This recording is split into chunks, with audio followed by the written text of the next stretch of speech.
Hi friends, நேற்று முழுசும் என்னால் குனிய நிமிர உட்காரவே முடியல. ஏன்னா மூச்சு பிடிச்சிருக்குன்ட்டு சொல்லிட்டாங்க. என் வயசுக்கும் மூச்சு பிடிப்புனா என்னன்ட்டு நேற்று தான் நான் கண்டே பிடிச்சேன். உடனே பாஞ்சால் ஆயாட்ட போயிட்டு, ஆயா எனக்கு இந்த மாதிரி மூச்சு பிடிச்சிருக்கு, ஏதாச்சும் வைத்தியம் இருக்கான்னு சொன்னேன். இருக்குமா, நீ சாப்பிட்ருப்ப, சாயங்காலம் சூரியன் மறைஞ்சதும் ஆலம் விழுதை பிடிச்சி தொங்குன்னாங்க. அதே மாதிரியே ஒரு 6:30 மணிக்கு போயிட்டு ஆலம் விழுதை பிடிச்சி நல்லா தொங்குனேன். என்ன ஒரு அற்புதமான ஒரு பாட்டி வைத்தியங்க, சூப்பராக வேலை செஞ்சிருச்சுங்க. எனக்கு இப்போ மூச்சு பிடிப்பே இல்லை. ஆயாவுக்கு ஒரு கை குலுக்கல் குலுக்கிட்டு வீட்டுக்கு வந்தேன். நேற்று அம்மா வீட்டுக்கு போய் கரண்ட்டு பில்லு கட்டிட்டு வந்தேன். கரண்ட்டு பில்லு கட்ட போனால் அங்கே செம அந்த கும்பலெல்லாம் பொருள்படுத்தாமல் கட்டி முடிச்சுட்டு அம்மாட்ட ஸ்லிப்பை கொடுத்து முடிச்சுட்டு தங்கச்சி வீட்டுக்கு வந்தேன். அங்கே போனாலே நான் மீன் இறா ஏதாச்சும் வாங்கிட்டு தான் வருவேன். சாயங்காலம் 2 மணிக்கு போனேன். இப்போ கொஞ்சம் மலிவாக கிடச்சிது. இறாவும் சங்கரா மீனும் வாங்கிட்டு வந்தேன். வாங்கிட்டு வந்த கையோட இறாவை உரித்து நல்லா க்ளீன் பண்ணி ஃப்ரிட்ஜில் வச்சுட்டேன், என் பிள்ளைகளுக்கு லஞ்சுக்கு செய்யலான்ட்டு. மீனை குழம்பு வச்சா 2 நாளைக்கு வச்சுக்கலான்ட்டு நைட்டே மீன் குழம்பு வைக்க ஆரம்பிச்சிட்டேன். புளிப்பாக தேவையான அளவுக்கு புளியை ஊற வச்சு நல்லா கரைச்சிக்கிட்டு மிளகாய் தூளும் உப்பும் கலந்து நல்லா கரைச்சி வச்சுக்கிட்டேன். அதுக்கு வெங்காயம் தக்காளி எல்லாத்தையும் நறுக்கிக்கிட்டேன். மீன் குழம்புல பச்சை மிளகாய் சேர்த்திங்கன்னா காரசாரமாக நல்லாயிருக்கும். அதாவது கொதிக்கும் போது பச்சை மிளகாவை சேர்க்கணும். அதே போல் மீன் குழம்புனாலே நல்லா புளி அதிகமாக வச்சிங்கன்னா மீன் குழம்பு நல்லாயிருக்கும். மீன் குழம்பு இறக்கும்போது எங்கள் அம்மாலாம் பூண்டு தட்டி இறக்கி போடுவாங்க. அது ஒரு மணமாக இருக்கும்.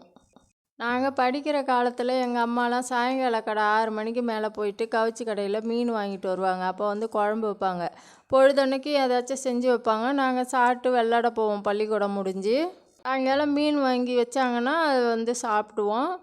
அதே மாதிரி எங்களுக்கு மீன் அடிக்கடி எங்கள் அம்மா கொடுத்ததால தான் நாங்கள் மீனை இப்போவும் வெறுப்பு தட்டாமல் சாப்பிட்டுக்கிட்டு இருக்கோம்.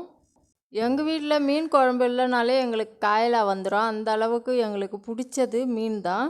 ஞாயிற்றுக்கிழமை ஒரு நாள் தான் கறி எடுப்போம், மற்றபடி மற்ற நாளெல்லாம் மீன் தான். மீன் குழம்பு திக்னஸ் வேணும்னா தக்காளி வெங்காயத்தை நல்லா மிக்சியில் அரைச்சி சேர்த்திங்கன்னா கொஞ்சம் கட்டியாக கிடைக்கும், டேஸ்ட்டும் நல்லாயிருக்கும். மீன் குழம்புக்கு மல்லாட்டெண்ணெய் நல்லெண்ணெய் சேர்த்திங்கன்னா அவ்வளோ மணமாக இருக்கும். அதே மாதிரி தாளிக்கும் போது வெந்தயமும் ஜீரகமும் சேர்த்தா மணமாக இருக்கும். அது மட்டும் இல்லாமல் மாங்காய் இல்லாத சீசனில் மாங்காய் வத்தை வச்சுருப்பீங்க. அதை சுடு தண்ணியில் நல்லா அலசிட்டு மாங்காவுக்கு பதிலாக அதை சேர்த்திங்கன்னா மாங்காவோட ஃப்ளேவர் கிடைக்கும். மீன் குழம்பும் சூப்பராக இருக்கும். எங்கள் வீட்டிலலாம் மாங்காய் மரம் இல்லை. நாங்கள் சந்தையில் 10 ரூபா 20 ரூபான்ட்டு கிலோ விற்கும்போது அதை மொத்தமாக வாங்கி எங்கள் அம்மா மாங்காய் வத்தை போடுவாங்க. நாங்கள் வத்தை காயறதுக்குள்ளேயே கொஞ்சம் கொஞ்சமாக எடுத்து தின்னுடுவோம். ஸ்கூலுக்கும் எடுத்துகிட்டு போயிடுவோம். அந்த அளவுக்கு மாங்காய் வத்தலும் ரொம்ப பிடிக்கும். வெங்காயம் தக்காளி நல்லா வதங்கினதும் கரைச்சி வச்சுருக்கிற குழம்ப ஒரு 5 நிமிஷம் நல்லா கொதிக்க வச்சுட்டு இப்போ க்ளீன் பண்ணி வச்சுருக்கிற மீனை சேர்த்துட்டு அதே 5 நிமிஷம் மீடியம் தீயில் கொதிக்க வைக்கணும். என் பையனுக்கு ஓட்ஸ் ஆம்லேட் போடுறதுக்காக கொஞ்சமாக வெங்காயம், முட்டை, ஓட்ஸு, உப்பு, கொஞ்சம் மிளகுத்தூள், காரத்தூள் இது எல்லாத்தையும் நல்லா மிக்ஸ் பண்ணி கருவேப்பிலை கொஞ்சம் கிள்ளி போட்டு தோசைக்கல்லில் லைட்டாக எண்ணெய் ஊற்றி இந்த மாதிரி ஓட்ஸ் ஆம்லேட் போட்டால் சூப்பராக இருக்கும். ஓட்ஸ் ஆம்லேட்டை பிரேக்ஃபாஸ்ட்டு டின்னர் 2க்குமே செய்யலாம். அந்த அளவுக்கு நம்மளுக்கு பசிக்கு இது நல்ல பொருத்தமாக இருக்கும். இட்லி தோசைக்கு பதிலாக இதை செஞ்சு சாப்பிட்லாம். மீன் குழம்புல நாங்கள் ஏதாச்சும் ஒரு காய்கறி சேர்ப்போம். அதாவது கத்திரிக்காய் இல்லைன்னா முருங்கைக்காய் 2ல் ஏதாச்சும் ஒன்று சேர்த்திங்கன்னா மணமாக இருக்கும். மீன் குழம்புல தாளிக்கும் போது கொஞ்சம் கருவேப்பில்லை, கொதித்து இறக்கும் போது கொஞ்சம் கருவேப்பில்லை சேர்த்திங்கன்னா சூப்பர் மணமாக இருக்கும். நாங்கள் மாங்காய் வத்தை இல்லாதப்போ நெல்லிக்காய், புளி மாங்காய் ஏதாச்சும் ஒன்று சேர்ப்போம் மாங்காவுக்கு பதிலாக.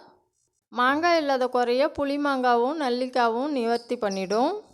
ஷார்ட்ஸில் ஒரு விஷயம் பார்த்தேங்க, ரொம்ப கஷ்டமாக இருக்குது. இப்போ நினச்சாலும் கண்ணீர் வருது. அந்த அளவுக்கு மனசு ரொம்ப கஷ்டமாக இருக்குது. வயநாட்டில் மாசமாக இருக்கிற யானைக்கு பைனாப்பிளில் வெடி வச்சு உள்ளுக்கு கொடுத்துருக்காங்க. அந்த புள்ளையும் அறியாமல் சாப்பிட்ருக்கு பிள்ளைருக்கு. வயிற்றுலையே வெடி வெடித்து தண்ணியிலே போயிட்டு நின்று அந்த புள்ள 3 நாளாக அந்த தண்ணியிலே இருந்து செத்துருக்கு. இதெல்லாம் கேட்கவும் சரி பார்க்கவும் சரி மனசுக்கு ரொம்ப கொடுமையாக இருக்குது. இந்த ஒரு மனசாட்சி இல்லாத ஒரு மனிதர்கள்லாம் எதுக்குங்க உலகத்தில் இருக்காங்க? அந்த புள்ளை எவ்வளோ கஷ்டப்பட்டிருக்கோம். வயிற்றுலேருந்து வெளியே வராத ஒரு புள்ள அது விவரம் அறியாமல் இவங்க கொடுக்குறாங்களேன்ட்டு ஆசையாக அது தின்னு இதெல்லாம் எப்படி சொல்கிறதுன்னு தெரியல. எவ்வளோ கண்ணீர் விட்டுருக்கோம் அந்த 3 நாளில், எவ்வளோ சபிச்சிருக்கோம். அந்த சபிச்சதால தான் இந்த வயநாட்டில் இவ்வளோ பிரச்சனைன்ட்டு எல்லாரும் சொல்கிறாங்க. ஆனால் அதுதாங்க உண்மை. கடவுளுக்கே கண்ணு இல்லைன்னு சொல்கிறதெல்லாம் பொய்யுங்க. மனுஷால் செய்கிற பாவம்லாம் எப்படி தெத்திருக்காங்க. ஒருத்தவங்க செஞ்ச தப்பு பல உயிரை காவு வாங்கியிருக்கு. இதெல்லாம் எங்கே போய் அந்த மாதிரி ஒரு மிருகம்லாம் நல்லது தாங்க. மனிதர்கள் தான் கெட்ட.